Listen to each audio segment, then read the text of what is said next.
Breaking news కొత్తగా కొలువుదీరిన TTD నూతన ధర్మకర్తల మండలి తొలి సమావేశం ఇవాళ జరగనుంది. కాసేపట్లో అన్నమయ్య భవన్లో సమావేశం కానుంది. 65 అంశాలతో టీటీడీ అజెండాను సిద్ధం చేసింది. ప్రధానంగా శ్రీ పద్మావతి అమ్మవారి బ్రహ్మోత్సవాల ఏర్పాట్లపై చర్చించే అవకాశం ఉంది. టీటీడీ ప్రొక్యూర్మెంట్ కు సంబంధించి టెండర్ విధానాలపై చర్చించనుంది.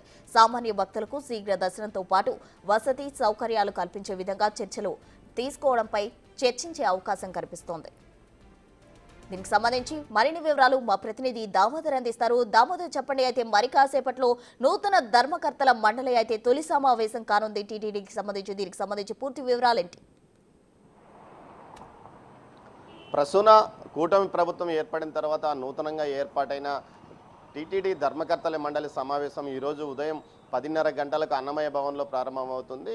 24 మంది ఏదైతే నూతన సభ్యులు మొత్తం హాజరవుతారో అదేవిధంగా ఎక్స్ అఫిషియో సభ్యులతో పాటు టీటీడీ ఉన్నతాధికారులు ఈ పాలక మండలి సమావేశంలో పాల్గొంటారు. ముఖ్యంగా గత పాలక మండలిలో తీసుకున్న వివాదాస్పద నిర్ణయాలపైన పూర్తి స్థాయిలో చర్చ జరుగుతుందని తెలుస్తుంది. ముఖ్యంగా ఇప్పటికే ఏదైతే టీటీడీ పాలక మండలి సభ్యులు భానుప్రకాష్ రెడ్డి ఈ విషయాన్ని ప్రకటించారు.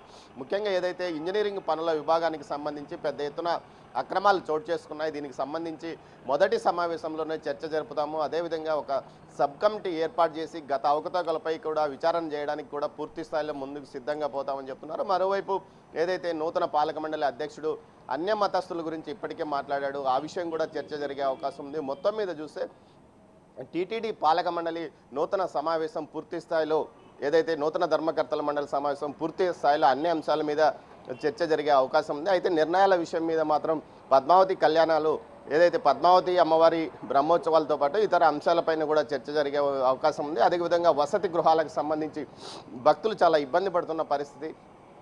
ఈ విషయం మీద కూడా పూర్తి స్థాయిలో చర్చ జరపనున్నారు. ముఖ్యంగా గత 5 సంవత్సరాల కాలంలో పెద్ద ఎత్తున ప్రైవేట్ గెస్ట్ హౌస్లకు అనుమతి ఇచ్చారు, కానీ నూతనంగా వసతి సముదాయాలు నిర్మించలేదు సామాన్య భక్తుల విషయంలో. ఈ విషయం మీద కూడా చర్చ జరిగే అవకాశం ఉందని తెలుస్తుంది. అదేవిధంగా ఏదైతే గతంలో జరిగిన అన్ని 5 సంవత్సరాల పాలక మండలి సమావేశాలలో కానీ తీసుకున్న నిర్ణయాల్లో జరిగిన అవకతవకలపై కూడా చర్చ జరుగుతుందని చెప్తున్నారు. మొత్తం మీద ఈ సమావేశంలో అత్యంత కీలకమైన నిర్ణయాలు తీసుకుంటారా లేకపోతే ప్రభుత్వానికి నిర్ణయాలను వదిలేస్తారా అన్నది వేచి చూడాలి. మొత్తం మీద 10:30కు సమావేశం ప్రారంభం కానుంది.